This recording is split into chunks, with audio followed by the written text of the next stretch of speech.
But this is something new, obviously, and it's also, it can be deadly here, especially you're talking about pick-off potential. And the last pick for Falcon Esports is going to be this Ling here. How are we feeling about this, guys? It's a Marta's XP lane for Falcon, so that's just a solid matchup again, right? Yu Zhong, sure, out-sustains him, but if he can get out of the Furious Knife that easily and can get trades down and all-ins down the way he does, hey, I think Marta's actually takes it.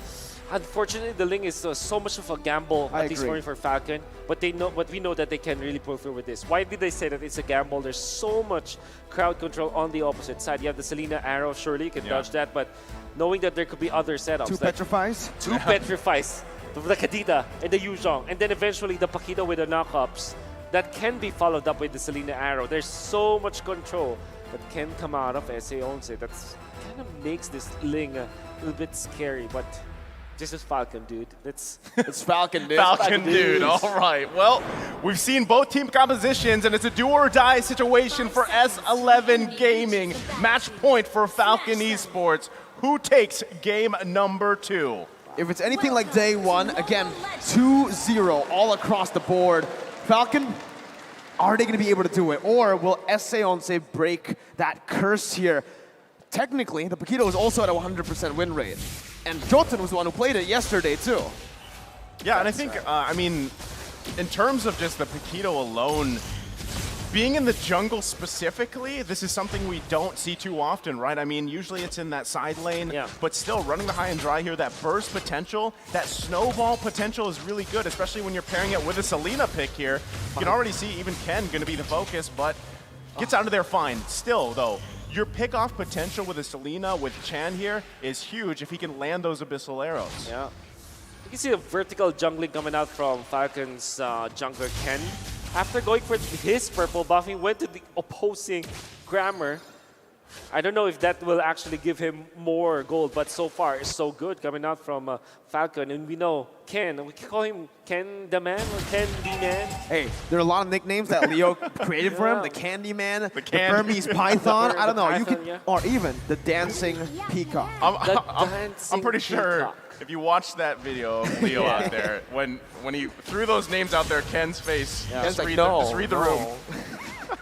Well, going back to the game, I mean, specifically, you guys make a good point, right? The Ling is kind of risky here, but still, I think you play off the fact that you have Naomi on this contract again. They smelled him. Johnson going to be knocked up, and that's the collapse. First blood over to Ken. Hey, that's going to be the Abyssal arrow connecting, though, as well. Chan with an amazing pickoff. Both junglers falling early on, but Ken again with another first blood, dude.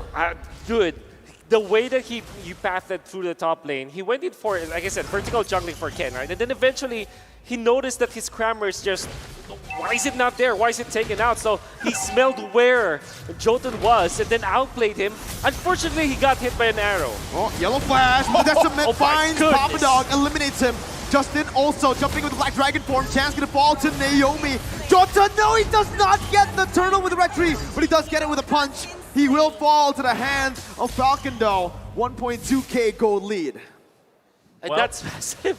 Yeah, that's massive for Falcon because the fight that happened didn't have any jungler around it, but there were many kills for Falcon. And then because of the fact that Jotun is down for 2 deaths, Ken was able to get into his orange buff, which means that there will be a big advantage between the junglers that we have right now. I mean, not only that, but the fact that all those kills are pretty spread well here, but Kai in trouble. Oh, that's a 1v1. Zipix one more hit. Doesn't go for it. Erwin jumps in, doesn't get in range. He actually went for the flicker instead of the petrify. Oh, Naomi, though, he has which is a flicker. Interesting. Oh, Naomi. Oh, flickers forward. Just whips Kai, takes him back down. Erwin now alone, jumps in on the Zipix. No petrify to lock him down. He also has that purify. The Abyssal arrow whiffing there, and Justin just gets out free. I don't understand why they did not go for the petrify on the Kadita. That really is trippy. And Ken already. 3 blades. It's going to be enough. Might go for Papadog again. Oh, there it is. 1 HP. He finds it with the orange buff, gets out, just walks away. Move. Yellow flash though. Johnson's looking for him, chasing him down. Yellow flash, trying to get away. He gets out with the flicker too. That's why you call him the yellow flash. Yeah, I mean, he flickered out of there just in time. And I mean, okay, going back to all the points here in the last couple minutes, still, interesting match, right? There's a lot of action 4 minutes in, and it's great to see. But again, if you're S11 Gaming, you got to be worried that look at this distribution of these kills here, as well as the gold. It's 3K ahead for Falcon Esports. Wow. It's very well spread. Naomi again with a lead in the kills with ZipX, and now the focus. Erwin can't find it here on the bottom side. Up until now, there are questions being asked here. Why didn't Erwin go for the Petrify? And that really gave them a big disadvantage because we were talking about how much they can chain their stunts and how much they can control both the Harith and the Ling. And that's all down the drain because now we'll have to rely on the Petrify on to this Yu Zhong.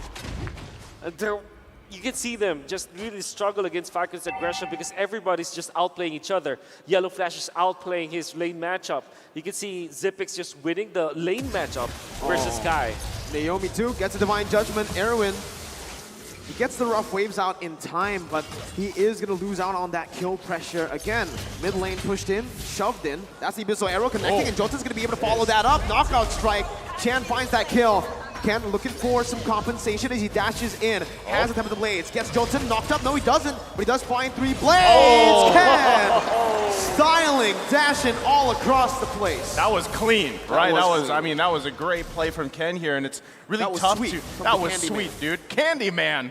And maybe it sticks, right? But Chan, I mean, the arrows have been landing where they need to. It's just isn't enough time, and I feel like a big question too. Again, Erwin here with no Petrify. Every time we Erwin, okay, he's gonna rough waves out. But still, every time we see a Kadita pop up with a flicker, I feel like that's usually cause for discussion because man, people are like, why do you not roll with that Petrify?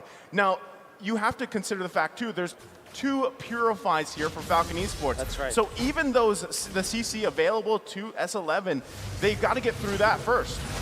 Yeah, absolutely. Well, ZipX is already up with the Feather of Heaven. But the conceal play might be really bad for S11. Again, no Petrify. You can see the impact here. Ken is going to be able to actually get closer. Naomi finds the Divine Judgment. You can say goodbye to Erwin. ZipX still going through on that Zaman Force, forcing the flicker out from Chan. Ken picks up the tier 1 in the bottom lane, and it's a 4,000 gold lead, 8-2 this time around.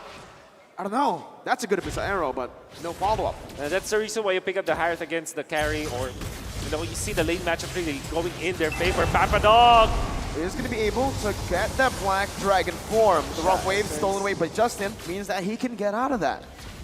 As you were saying, Wolf. Yeah, I mean, you can see Harith winning his lane matchup already, and now he's able to push up his own lane, stealing the damage as intended with the Purify Harith. It's very difficult now to deal with him, especially with all the items he has. He can even push turrets because of his itemization and the natural progression coming up from the Harith. This is an uncontested Harith game, and Falcon are really just enjoying it, styling over S11. Check this out, right? The M4 stat. Selena's debut in M4 after 51 games. I mean, and to be honest, she's got 2 kills right here for Chan, and I feel like the big thing. 100% of the kills. 100% of the kills, yeah, she does. But conceal play, they're looking for another here. Justin able to dash out. That's ZipX jumping in with Zaman Force, and Jotun's gonna be melted down here. Able to dash away for a bit, but now it's the complete collapse coming in from Falcon as they are looking for their targets. Ken on the wall, just chilling, backing off. This is what Falcon does so well. When they have these kind of leads, they just keep pushing the gas, right? They literally leave their foot on the pedal here, and it's really hard to stop it because S11 Gaming, again, you're at some point of a disadvantage. Ken gonna be just fine, gets out of there, taking just jungle after jungle.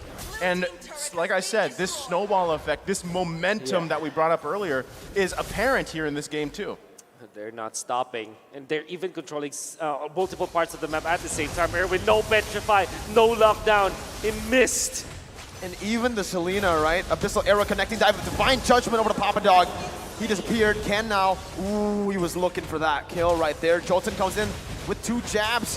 He's gonna be melted down. He's the one assassinated from his engage. It's a 2-for-0. Falcon walking the base down, but you could see that Abyssal Arrow instantly negated by Yellow Flash, who can actually just cancel the CC. Hey, just as I say that, Chan picks up the kill, flickering forward. That's the 3rd kill for S11 and a 3rd kill for Chan.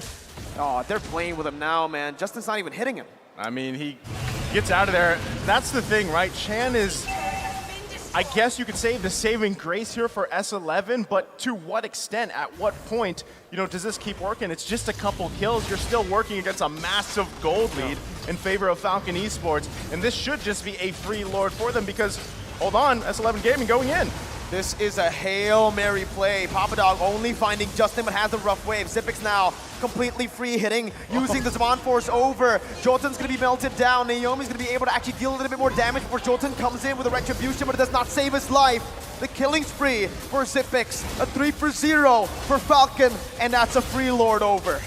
The Hail Mary play coming up from S11 did not work because all of a sudden Justin had a rough waves, stolen ultimate to keep him alive and even punish S11. Papadog was in a very tight spot already, as well as Erwin. They're taken out easily. Then Jotun, every time he jumps in forward because he doesn't have enough itemization, as well as the fact that he is very squishy, he gets punished by Falcon so easily. And it's going to be very difficult now. No ultimate available for Papadog. This might be it for Falcon. Naomi finds the Divine Judgment. Papadog melted down. Ken getting the knock up onto 2. Jotun forced to run away. Ken gets caught in the Abyssal Arrow, jumps out of the Fish Boys, gets out alive. Erwin is going to be the one falling to the hands of Justin as he jumps in for more damage onto Kai.